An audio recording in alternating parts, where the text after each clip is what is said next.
ఆయన Durga Sriram political analyst. Varra Ravindra Reddy ఇప్పుడు అందరి నోళ్ళలో నాటుతున్న పేరు. సోషల్ మీడియా యాక్టివిస్ట్గా ఉండి ఒక సోషల్ మీడియా సైకోగా మారి గత ప్రభుత్వ హయాంలో విజయమ్మ గారి మీద, షర్మిలమ్మ గారి మీద, అనితమ్మ మీద, పవన్ కళ్యాణ్ గారి ఫ్యామిలీ మీద, అలాగే చంద్రబాబు నాయుడు ఫ్యామిలీ మీద, అలాగే లోకేష్ ఫ్యామిలీ మీద, ఇలా రాజకీయ ప్రత్యర్థులు ఎవరైతే ఉంటారో వాళ్ళ ఫ్యామిలీల మీద కూడా ఇష్టారాజ్యంగా పచ్చి బూతులతోటి అసలు కనీసం పోలీసులు కూడా మేము చదవలేకపోతున్నాం అంటున్నారు. సరే, టీవీ ఛానల్స్ ఎలాగో మనం దాన్ని చదవలేం, కానీ పోలీసులు కూడా అసలు మేమే చదవడానికి ఇబ్బంది పడిపోయామన్నంత ఆ స్థాయిలో ఆ పోస్టులు ఉన్నాయండి. ఎంత పచ్చి బూతులు మాట్లాడుంటారో మనం అర్థం చేసుకోవచ్చు. అలాంటి వర్ర రవీంద్రారెడ్డిని మొత్తానికి అరెస్ట్ చేశారు. అతనితో పాటు అతను మొన్న తప్పించుకున్నాడు కదా, ఆ తప్పించుకోవడానికి సహకరించిన ఇంకొక ఇద్దరిని కూడా పట్టుకున్నారు. వీళ్ళిద్దరినీ కూడా ఇప్పుడు అరెస్ట్ చేయడం జరిగింది. ఇప్పుడు వాళ్ళ ముగ్గురిని అరెస్ట్ చేయడం జరిగింది. వర్ర రవీంద్రారెడ్డికి 14 రోజులు రిమాండ్ ఇవ్వడం జరిగింది కోర్టు. ఇప్పుడు పోలీసులకి వర్ర రవీంద్రారెడ్డి చెప్పిన విషయం ఏంటంటే, అసలు ఈ మొత్తం వ్యవహారం వెనకాల, ఈ పోస్టుల వెనకాల ఎంపీ అవినాష్ రెడ్డి ఉన్నాడు అనేది అతను ఇచ్చిన వాంగ్మూలం అని పోలీసులు స్వయంగా చెప్తున్నారు. వర్ర రవీంద్రారెడ్డికి వీటన్నిటికి ఇన్ఫర్మేషన్ ఇచ్చింది ఎవరంటే అవినాష్ రెడ్డి యొక్క PA Raghava Reddy.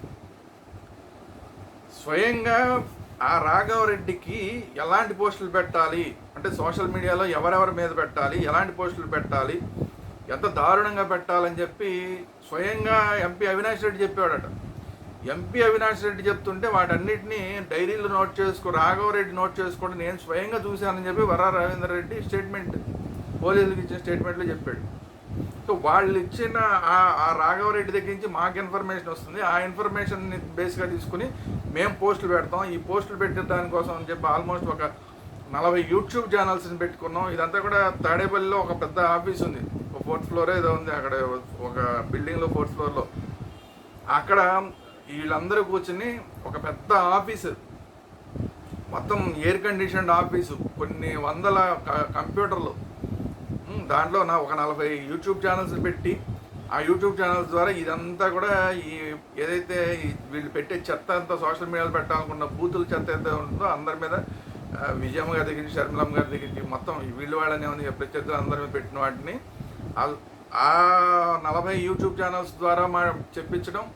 At the same time మిగతా సోషల్ మీడియాలో అంటే ఫేస్బుక్ లాంటివి, వాట్సాప్ లాంటివి, ఇలాంటి వాటన్నింటినీ కూడా వీళ్ళకి కొంత జిల్లా స్థాయిలో కొంత నెట్వర్క్ ఉంది, వాళ్ళందరికీ వీటిని పంపించి, ఆ పోస్టులు పంపించి వాళ్ళ ద్వారా వాటిని అన్నింటినీ కూడా వాళ్ళ ఏదైతే వాల్స్ ఉంటాయో ఆ వాల్స్లో పోస్ట్ చేయడం, వాళ్ళ ప్రొఫైల్ ఉంటాయి కదా దాంట్లో పోస్ట్ చేయడం, ఇలాగా ప్రచారం చేసేవాళ్ళం అని చెప్పి వర్ర రవీంద్రారెడ్డి చెప్పినట్టు తెలుస్తుంది. ఇది ఒక్కొక్క పోస్టుకి కూడా 8,000 చొప్పున ఏదో ఇస్తారు, ఏదో చెప్పారు. 8,000 ఇస్తారా, ఇంకెంత ఇస్తారా అనేది అది వేరే విషయం. కానీ సో మొత్తం ఈ వ్యవహారం అంతా కూడా దగ్గరుండి నడిపించింది ఎవరయ్యా అంటే ఎంపీ అవినాష్ రెడ్డి అనేది ఇప్పుడు బయటపడుతున్న వాస్తవం. ఇప్పుడు ఆ రాఘవరెడ్డి మీద కూడా కేసు పెట్టారు. రాఘవరెడ్డిని అరెస్ట్ చేయడానికి వెళ్తే రాఘవరెడ్డి జంప్ అయిపోయాడు. రాఘవరెడ్డి అనుచరులు ఎవరైతే ఉంటారో వాళ్ళని అరెస్ట్ చేద్దామని వెళ్తే వాళ్ళు కనపడలేదు. ఇప్పుడు వాళ్ళు ఫోన్ స్విచ్ ఆఫ్ చేసుకుని గాయబ్ అయిపోయారు. సో వాళ్ళ కోసం పోలీసు బృందాలన్నీ వెతుకుతున్నాయి. ఇప్పుడు ఆ రాఘవరెడ్డిని కూడా పట్టుకుంటే అప్పుడు అవినాష్ రెడ్డి ఈ మొత్తం వ్యవహారంలోకి అవినాష్ రెడ్డి కూడా వచ్చే అవకాశం ఉంది. ఇప్పుడు ఎలా అయితే వర్ర రవీంద్రారెడ్డి స్టేట్మెంట్ తీసుకున్నారో రాఘవరెడ్డి స్టేట్మెంట్ కూడా తీసుకుంటే అప్పుడు అవినాష్ రెడ్డిని కూడా అరెస్ట్ చేసే అవకాశం ఉంది. ఈ మొత్తం ఇది అంతా కాకుండా ఈ ఇందాక నేను చెప్పిన ఆఫీసు, కంప్యూటర్లు, ఈ ఛానల్స్ ఇవన్నీ చూసింది ఎవరంటే సజ్జల భార్గవ్. ఆ విషయాన్ని కూడా వర్ర రవీంద్రారెడ్డి చెప్పాడు. సో అది కూడా సజ్జల భార్గవ్ మీద ఆల్రెడీ కేసులు వచ్చినాయి. అతనేమో ఇప్పుడు హైకోర్టుకి వెళ్ళాడు నన్ను అరెస్ట్ చేయకుండా ఆపమని చెప్పి. కానీ హైకోర్టు ఈరోజు ఏం చెప్పిందంటే ప్రస్తుతానికి అతనికి ఏమీ రిలాక్సేషన్ ఏమి ఇవ్వాల, ఇతన్ని అరెస్ట్ చేయొద్దు అని దాన్ని వాయిదా వేసింది. సో ఈ లోపు నిజంగా పోలీసులు కనుక భార్గవరెడ్డిని అరెస్ట్ చేయాలనుకుంటే అరెస్ట్ చేసే అవకాశం కూడా ఉంది. సజ్జల భార్గవరెడ్డిని అరెస్ట్ చేసే అవకాశం ఉంది. అలాగే సజ్జల భార్గవరెడ్డి తర్వాత ఎంపీ అవినాష్ రెడ్డిని డైరెక్ట్గా ఇప్పుడు ఈ మొత్తం వ్యవహారంలో అరెస్ట్ చేసే ఛాన్సెస్ కూడా ఖచ్చితంగా కనబడుతున్నాయి. కాకపోతే అవినాష్ రెడ్డిని అరెస్ట్ చేయాలంటే ఒక అక్కడ పార్లమెంట్లో స్పీకర్ గారికి ఒక ఇన్ఫర్మేషన్ ఇచ్చి అరెస్ట్ చేస్తారు, లేదంటే అరెస్ట్ చేసిన తర్వాత ఇన్ఫర్మేషన్ ఇస్తారు. అది ఫార్మేట్ అది జరుగుతుంది, ఒక మర్యాద, ఎంపీగా ఉన్నాడు కాబట్టి. సో మొత్తానికైతే ఖచ్చితంగా ఈ ఊబిలోకి మొత్తం చేసిన వెనకాల కల్పిట్ ఎవరైతే ఉన్నారో ఎంపీ అవినాష్ రెడ్డి పేరు కూడా వచ్చేసింది. అసలు ఎంపీ అవినాష్ రెడ్డిని కూడా అరెస్ట్ చేస్తే నెక్స్ట్ ఏం జరుగుతుంది, అక్కడి నుంచి ఎవరి పేరు వస్తుంది అనేది ఇప్పుడు ఇంట్రెస్టింగ్ విషయం. రోజు రోజుకి ఒక్కొక్క అరెస్ట్ జరుగుతుంటే మొత్తం ఒక్కొక్కళ్ళ చరిత్రలన్నీ బయటకు వస్తున్నాయి. ఎవరెవరు ఇంత కుట్రలు చేసింది ఎవరు, ఈ సోషల్ మీడియా కుట్రలు చేసింది ఎవరు అనేది ఒకటి బయటకు వస్తున్నాయి. దీంట్లో చాలా పేర్లు కూడా పోలీసులు అనౌన్స్ చేశారు.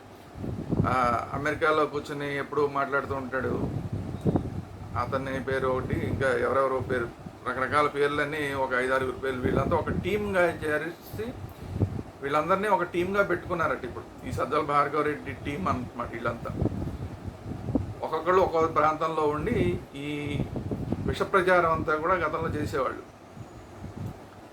సో చూద్దాం అందరూ ఎవరెవరు ఇంకా బయటకు వస్తారో. అవినాష్ రెడ్డి బయటకు వస్తే ఇక మొత్తం అందరూ బయటకు వచ్చేసినట్టే. సజ్జల భార్గవ్ కానీ అవినాష్ రెడ్డి కానీ వీళ్ళిద్దరూ అరెస్ట్ అయ్యి వాళ్ళు కనుక నోరు విప్పితే అసలు మొత్తం అంతా బండారం అంతా బయటపోయే అవకాశం ఉంది.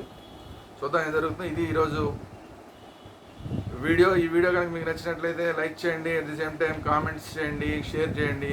అలాగే మన ఛానల్స్ వేదాంత ఛానల్ అందరూ సబ్స్క్రైబ్ చేసుకోండి. ఇందులో వేదాంత ఛానల్లో పొలిటికల్ అంశాలు మాత్రమే కాకుండా ఇతరత్ర అన్ని అంశాలు కూడా వస్తుంటాయి. At the same time only political అంశాలు మాత్రమే వచ్చే పొలిటికల్ వేదాంత ఛానల్ ఉంది. ఈ 2 ఛానల్స్ని కూడా మీరు సబ్స్క్రైబ్ చేసుకోండి. Thank you very much.